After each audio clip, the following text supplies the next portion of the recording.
Hey guys, what's up? In this tutorial we're going to show you where you can find the color picker tool in your spreadsheets on Google Sheets. So let us get started. Alright guys, so let me navigate to that table here for demonstration purposes, and as you can see here I added the background color to this cell and I would like to apply that color, let's say, to that example cell here. So click into the given cell and let me add a background. You can apply the same, of course, the color picker also for the font color if you like, but I will go with the cell background. So let us click into fill color here to add a background, and you can select a background color from that menu here.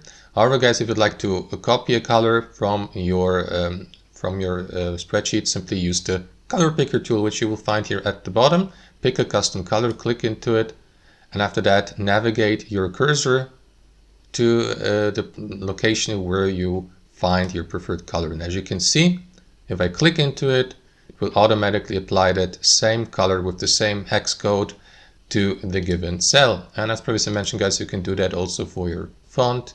Click into the cell, and after that navigate to text color, click into it, and you will see the same color picker here. And you can, for example, paste the hex code here if you like, if you know the hex code, or simply use that button here, and again simply apply, click into it, click into OK, and that is going to apply the color as you can see now. So that's how it works. Thanks for watching. Have a fantastic day.